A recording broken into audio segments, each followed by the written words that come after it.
We're looking at attaching a motive to a behavior and how that affects relationships. And the main way that that's going to affect a relationship is in a false judgment. We all hate the unknown, so once we make the judgment, we'll take all the facts, we'll bring them together to prove the judgment that we've made. And the question is how often is that judgment right? Now, I can introduce you to a nightmare, and I think it's a hellish experience. If you want to really find out what you're like, if you want a quick course in the death of image, all you've got to do is go find the person that annoys you the most, the person that you can't stand, the person that when you're around them, it's like fingernails on a chalkboard, and stand in front of them and know that that's your mirror. Because you're seeing amplified in them the things that are hidden in you. When you're uncomfortable with any person, it's because you're seeing amplified in them the things that are hidden in you. And you say, no, that can't be. I don't believe that. Well, who gets the final word? And whoever gets the last word always had the first word. And we read this: why do you look at the speck in your brother's eye and not notice the log that's in your own eye? And Romans 2:1 says, therefore you're without excuse, every man of you passes judgment, for in that you judge another, you condemn yourself, for you who judge practice the very same things. Is that a hard pill to swallow or what? And we think of all the people that we've judged and what we've seen in them, and what we see in them is actually hidden in me. You know, I was listening to a conference speaker, and he was making my skin crawl with the things that he was saying. And so finally, I just sat down with my pencil and listened to him, and I started writing out what I was hearing that was hidden in me. And he came up to me, and he said, what did you think of the sermon? I said, I got a lot out of it. He said, what did you get out of it? And I said that I'm too self-righteous, that I'm too full of pride, that I know how everybody ought to do, that no one can teach me. And he said, that's amazing you got all that out of there. I said, I got every bit of it and more. And I gave him some more. Because I just listened to the things that annoyed me, and I knew they couldn't annoy me at that level if it wasn't in me. And the more I thought about it, the more I saw that it was in me. I was at an elders meeting, and they said, one of the fellows pulled me aside and said, see that elder over there? See how he acts? All he wants is position. I said, I don't know if he wants position or not, but now I know when you act that way, that's what you want. At the women's Bible study, the lady pulled me aside and said, see that woman? See how she dresses? Stay away from her. She wants sex. I said, I don't know if she wants sex or not, but I know when you're dressed that way, what you'll want. I got to stay away from you then. Our judgments reveal us. All of those people are so bigoted. They're all bigots. Well, how do you know what a bigot acts like? Mommy, Johnny wants a big piece of candy. We'll give it to him. No, I want it. Well, at least the boy's more honest. I was sharing that Sam Jones, the Indian fellow that I used to run around with, he's with the Lord now. But one evening he told me, it was about 5 of 9, that he wanted me to take him to Walmart. And so I had to take him to Walmart. And I said, we're not going to get there in time, we won't make it. And he said, no, I want to go. Because the Indians love those Walmarts. So we went over there to the Walmart, pulled in. I knew we wouldn't find any parking. Just as we pulled in, a car pulled out of the front door, right at the front door. And there was parking up there. And Sam was yanking on my shirt. Hurry, Michael, hurry before the greedy people get it. And I just looked at him and I said, well, who are we? Hurry before the greedy people get it. You know, I've often done this, but in one particular case where a lady came in, and I've been seeing her for a couple of years, and her husband won't correspond. He won't answer any kind of communication at all, so we don't know what he's up to. And she finally came in, and she had a letter from him, and she said, I finally got a letter, but I don't know what he's doing. All it is a letter that condemns me. And I said, give me that letter, because when we read that, we'll know exactly what he's up to. And I took the letter and started reading it. And he said, all you care about is yourself. And I wrote on my whiteboard, all he cares about is himself. All you care about is money. And I said, all he cares about is the money. He's going to start taking the money. You're trying to turn the children against me. And I wrote up there, he's going to turn the children against you. Do you know I wrote down 27 things that he would do? And she wrote them down, and I said, now we know the exact plan of the man, and we know exactly what you need to do. And you watch, in the next 3 months, he'll do them all. It didn't take 3 months. He had them done in a month. Your judgments reveal you. Do you know if you want to know everything there is about a person, just sit and listen to their judgments? And you'll know all there is to know. Just listen to their experiences. If you really want to find out all about yourself, what you need to do is take an extended holiday with a relative. And that'll really fix you. I shared with some of you, I understand that you grew up on a farm and age 9 you're driving, but I wouldn't know how to drive at this age, would I? And so I'm going across to Africa 6 weeks with my dad in a car. And here's how every day goes. All right, now, Mike, you need to give it a little more gas. Give it a little more gas. Get up there behind that. You need to shift up, shift up. Come on, shift up, shift up. Give it some more gas, more gas. The long pedal's the gas. Give it the gas. Get up behind. We'll never get behind this guy. We'll be eating his dust the whole day if you don't get up there. Now, get up there. Get up there behind him. Get up behind him. Well, you've blown the whole thing. Back off, back off, back off. You got to downshift, downshift. That's it. It's the other pedal. All right, let's go. Hit another gas pedal. Let's go. Come on, get up. You do that for 6 weeks. And see if you're not laying in bed at night in the fetal position. And just shaking. And I'm laying there in bed and I just said, the man never listens. He's critical. He's controlling. He'd be living in my skin if he could. And then someone go over and put their hand on the shifter. They're going to shift it for you because you won't shift. Get the whole thing right. And the Lord just spoke to me, go on, go on. And I kept complaining, and I kept complaining. And then when I got all done, he said, now, do you remember going to Home Depot with Noah? And telling him how to turn and where to go and how to park and how to back in and what to do and shutting the key off for him and all that? See, you who judge practice the very same things. And we have to understand, too, in the context of all that, and emphasize it one more time, we need to be offended until we can't be offended anyway. So there's 2 things going on in the midst of all of that. If you'll take that blame, of course, you're going to have a move in God. Well, I like Esther 6:4 when it talks about Haman built the gallows for Mordecai. Do you think he would have been as thrilled about building those gallows if he knew when he got them all done, the king was going to turn to him and say, hang Haman on the gallows that he built for Mordecai? Do you know that's happened to me that many times that I've judged another person and I've judged it wrongly and I've ended up the one hung on the gallows? I like Nathan coming to David, and David loved Nathan, and Nathan's got a story for him, and David brings him right in, but Nathan says it's not a story, it really happened. A rich man took a poor man's lamb and he slaughtered it and he fed it to his guests. Do you think that David would have said what David said if he knew what Nathan was going to say to him? Surely that man should die. And Nathan points the finger and says, but you're the man. David wasn't a great man. He was a protected man. He forgot where he'd come from. And he made that kind of judgment.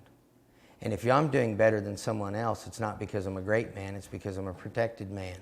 It's because the grace of God is upon me. And all he has to do is lift his hand, and it would be totally different.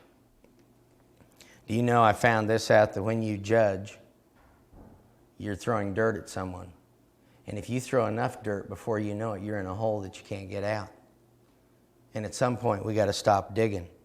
When we're judging, we're sitting on a tree limb with someone, and we're cutting away, and we think they're the one that's going to fall, but we find out we're on the wrong side of the saw when the whole thing goes.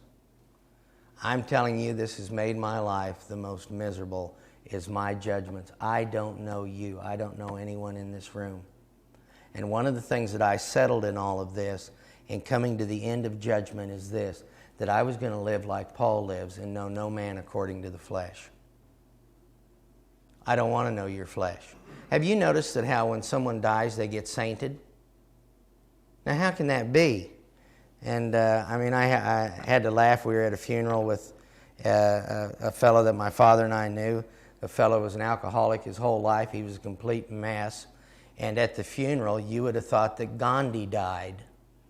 And how's the world going to go on without this fellow? And you've been to those kind of funerals too, where the person's completely sainted. And we walked away and my dad said, you know what? I've tried to be a good guy my whole life. He said, I think I'll turn into an old soak so I can have a funeral like this. Well, we just saint someone. But there's a natural reason why we saint someone. When we're living with someone, every day our flesh is rubbing against their flesh. Now, to just get a good example of marriage, all you've got to do in this room right now is take your hands and just keep rubbing them like this as hard as you can. And pretty soon, the friction and the heat you can't handle anymore. And that's what happens in marriage when we're not walking in the Spirit and flesh is rubbing against flesh. That's what happens in all of our relationships. Things heat up. They just heat up. Now, when there's a death, all of a sudden there's not that rubbing anymore. And since your focus can't be the flesh anymore, all of a sudden your focus becomes the heart of that person that you knew. And then you start to say, well, you know what, hang on. They went to work every day. They provided. They were faithful. They were there. They were a friend. We did this together. We did that together. And all of a sudden we remember the person's heart and we saint them. But didn't Paul discover an incredible secret? He said, I'm not going to wait until you die to saint you. You're a saint today. And I know no man according to the flesh. What we want to minister to in people isn't their flesh anyway. We've been emphasizing that. What we want to minister to is the heart. And one of the things I'll do in my office as soon as someone comes in is just simply pray, Jesus, would you reveal to me the heart of this person? Now, some people have a heart and they don't want to go anywhere. They don't want to go anywhere with the Lord. They're stuck where they're at. They want to stay there. They need to suffer a little more. But some people have a beautiful heart, even though their flesh is very, very ugly. This would sound crazy except for the flesh of man.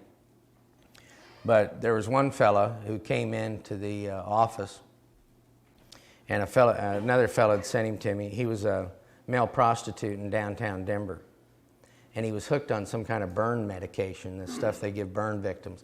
So he'd also work in hospitals just to steal the stuff as a janitor, and then he was a male prostitute.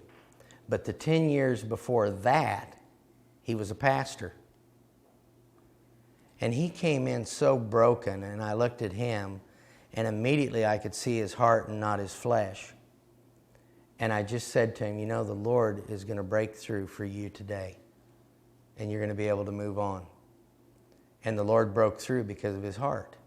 He had ugly, ugly flesh life, but he had a beautiful heart. And there was a breakthrough there. We don't want to know people according to the flesh. We want to know them according to their hearts. And then we want to minister into their hearts.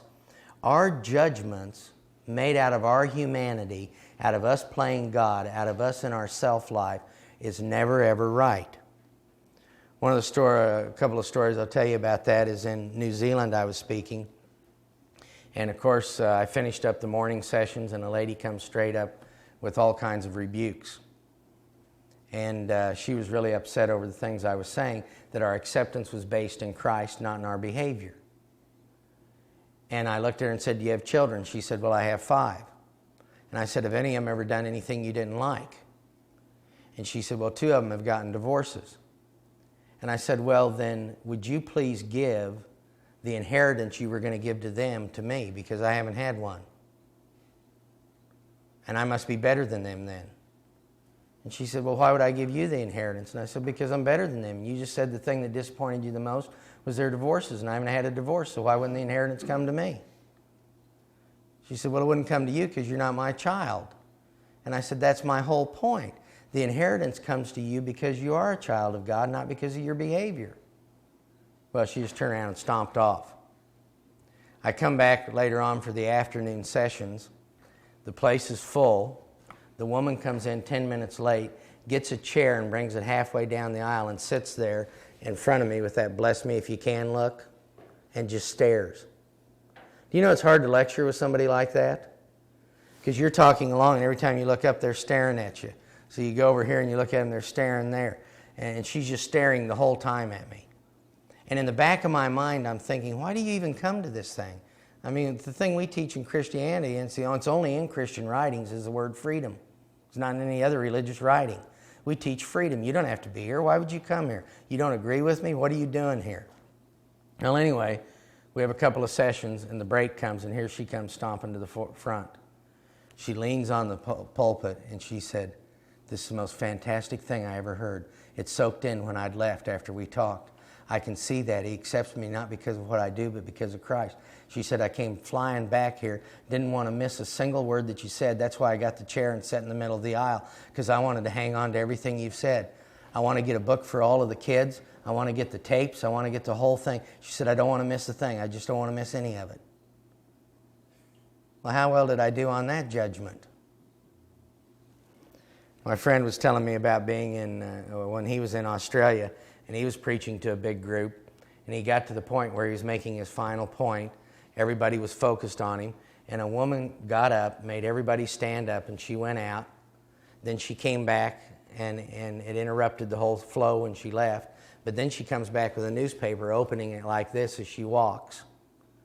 Then she has everyone stand up. She gets in her seat. She's looking at it, and then all of a sudden closes the paper, throws it down on the ground, stomps up and down on it, does a little Pentecostal dance, and then sits back down. And he thought to himself, "Mark those that cause contention and strife. I'll get her at the end of the service."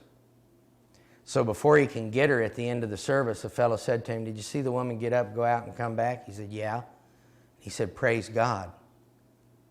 I said, "For what?" He said, "Well, they've discovered a spider here that can spit its venom. It lands on you, and later on in the day it poisons you and can kill you, and it's like a heart attack." And so they put a full-color diagram, 2 pages of the spider in the paper. She was sitting there and saw a spider hanging and thought it looked exactly like that spider. So she didn't want to agitate it or do anything. She got up and went out and found the newspaper, came back in, opened it up, found the full-color diagram, saw that it was the exact spider, knocked it down on the ground, and jumped up and down and killed it. Praise God.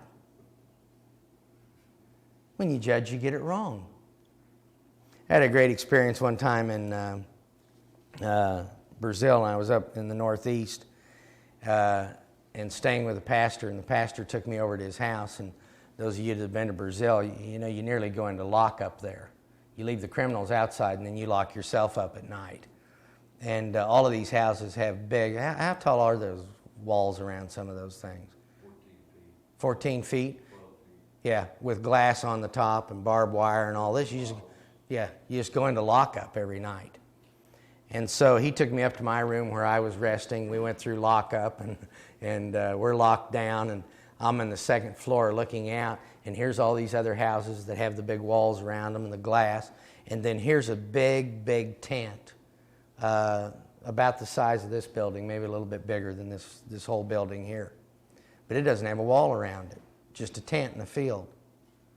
And I said, "Well, what's that down there?" And he said, "Oh, those are gypsies. They travel, they'll be there for a couple of months, they'll be gone for a couple of years." He said they'll own a couple of these houses here and rent them out, but they won't live in a house, they just live in their tents. And I said, "Well, what do gypsies do?" And he said, "Well, they're all thieves, and they just run around and they steal." And I said, "Well, why don't they have any walls around their place?" He said, "You'd be mad to go into a gypsy camp. I mean, who's going into that gypsy camp? They don't need a wall, it'd be crazy." Well, the more he talked about the gypsies, the more interested I was in the gypsies. And finally I said, "Brother, let's go down and talk to these gypsies." He says, "We're not going down to the gypsies." I said, "How long have they lived down there?" He said, "Oh, they've come and go in the 12 years I've been here. They come and go." But he said, "We're not going down there." And I said, "Well, I want to go." He said, "No, you don't go over there." And I grabbed a stack of books that we had in Portuguese, and I said, "Well, I'm heading down to the gypsies." So he didn't have a choice. He came with me. We stepped into the gypsy camp, and immediately we were surrounded. And the men just came around us quickly. And then there was an old woman there. And I handed the old woman a book, and I said, "Just tell her I'm from the U.S., and I'd like to know something about gypsies, and could I ask them some questions?" And there's my picture on the book, and this is who I am, and I just wanted to find out about gypsies. You know, the old woman said, "Let him stay," and when she said that, immediately the men just got in their vans and took off. They were gone. So we're left in this big tent with the gypsies. And it was really, really interesting to hear about them. And it's as though somewhere back in their history and their lineage, God said to somebody, you're going to want to roam and travel the rest of your life. These women told me they couldn't live in a house. And I said, well, doesn't it bother you just to pack up everything and go? And they said, no, we have to. We just start feeling it in our bones that we got to get moving. The only thing that worries us is education for our kids, because what we do is we just have them in school for a month or so and then they move on. And it was interesting to find out that the gypsies have their own languages that hasn't been written. And it's the same language they have in Europe as they have there. And then when the babies are born, they sleep with the fathers and the grandfathers. And it's just really interesting. And in the end of this thing, the whole tent's empty, but at the end they have these big boxes where they keep their stuff. So we're going on, and then finally I asked the old woman, why is it that everyone else has a wall around their place, but you don't need a wall? And the woman looks at us and says, and he's interpreting, because we trust Jesus. And the pastor turned to me and he just went pale. I said, what did she say? And he said, because we trust Jesus. And she saw the look on our faces as we're looking at each other. And she says, you don't know Jesus? And she pointed to the back, and here's a picture of Jesus on the wall. It's that Jesus over there. We trust Jesus. And then she told us that there was a group, which I'd heard of from Spain, of evangelical gypsies that travel the world in these gypsy communities and have these revivals. And they'd come there, and that whole group had come to Christ.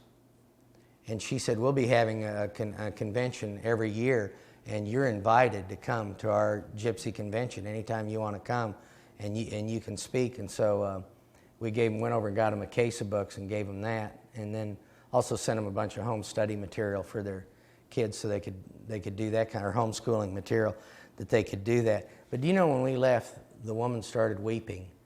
And she said, do you know, we've been here 12 years, and this is the first time we've had any guests, and we just thank you for coming. And she thanked the pastor for coming. See, when we judge, we never get it right. I asked the old man one night, how do you end well?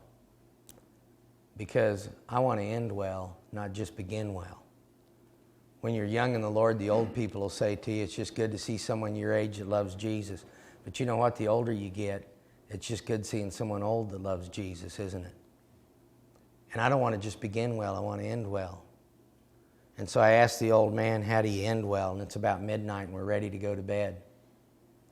And he reached in his pocket and he laid down a pen.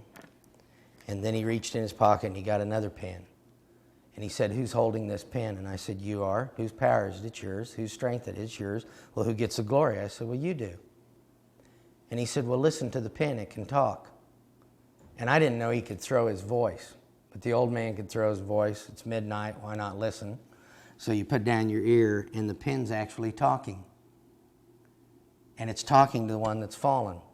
I knew you were going to fall. I knew you were going to fail. I was just waiting for you to fail. I saw what you were doing. I know what your devotional life is. I know you haven't been in the scriptures. I knew you were going to fall. And he said, do you know what? I'm getting sick of that. And he just let it fall. Now there's two pens laying there, and he reaches in his pocket and he gets out a third. And he said, listen to it. And he said, and who's holding it? I said, you are. And whose power is it? I said, it's yours. And who gets the glory? I said, you do.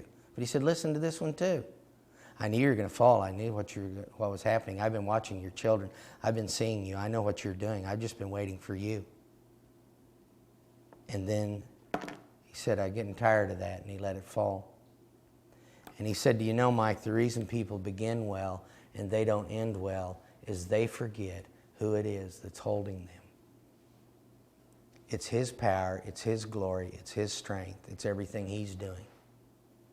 You know, I wish I'd have never told Betty that illustration, because now whenever I'm judging anyone or I'm making some statement about them, we'll be eating dinner and she'll pick up her little spoon and go, how could anyone be that stupid? How could anyone be that dumb? How could they act that way? And it just reminds me of who is holding me. See, God is the judge, and he puts down one and he exalts the other, Psalms tells us. If you're living with difficult people, with immature people, with struggling people, with carnal people, and you're not, why aren't you? See, I mean, that brings me down to where I need to be in humility. And humility is not saying I am nothing. Divine humility says I have nothing.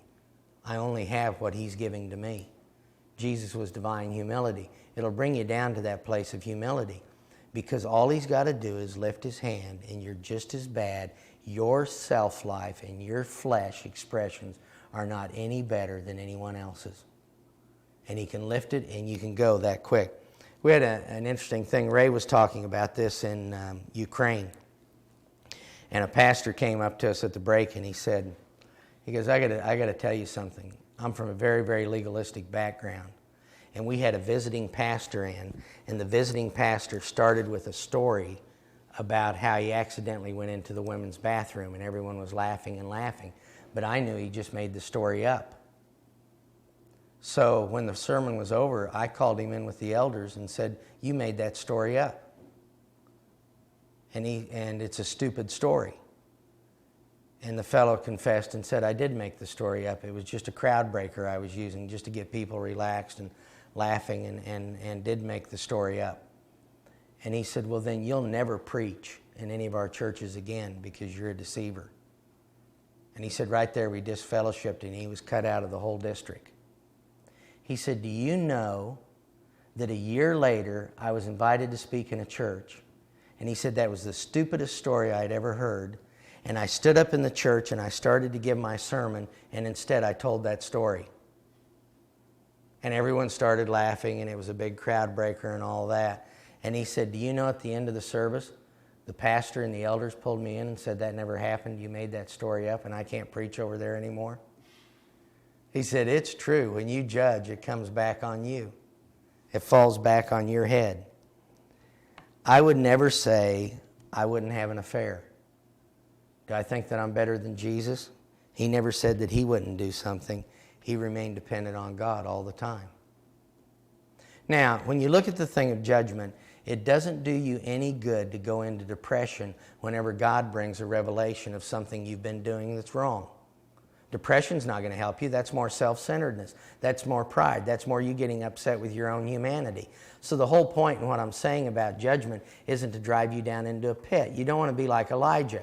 He wouldn't let the prophets of Baal kill him. He wouldn't let Jezebel kill him. But then when he has this one revelation, he asks God to kill him. He discovers that he's not better than others. And he goes, I'm no better than my fathers, so would you kill me? Well, that's what a lot of people do when they have a revelation of what's wrong with their flesh and their self-life and their attitudes and their behavior. But that's not what God wants. Christians fall, but you fall forward. He needs people that come back on a knockout punch. We're like the cork. We get pushed down and we come back up again. The whole point in saying these things and in the revelation of these things is never to take you down, but to bring you up. And so when we see that and we know that we've judged, then we just look to God and say, let the peace of God rule in my heart. Do you know when God's working, and this is the difference between knowledge and revelation, knowledge never has any power with it, but revelation, with it comes the power. The prodigal son can say in depression, I'm no more worthy. But when Jesus becomes your worthy, that same statement you say in depression, you'll say with joy, because He is your worthy. Now, one thing else, not only do we judge, but most of us in this room have been judged. And you can hear some things about yourself that just absolutely are not true. You can hear them from your mate, you can hear them from friends, you can hear them from other people in the church. They're just absolutely not true. And when you're judged, the safest thing to do is this, is to just say in the quietness of your heart, God bless you. That's the release. God bless you. Because we know that we've judged too. Ecclesiastes 7 says this, do not pay attention to every word that people say, or you may hear your servant cursing you. But you yourself know that in your hearts, many times you've cursed others too. And so the simplest thing to do is when you're judged, is to just say, God bless you. And let the thing go. In our relationship with others, they're going to wound us. We can't avoid that. But it's our responsibility to keep the wound clean and to keep it from being festered. And the way that happens is a simple God bless you. And let the whole thing go, not obsessing on it.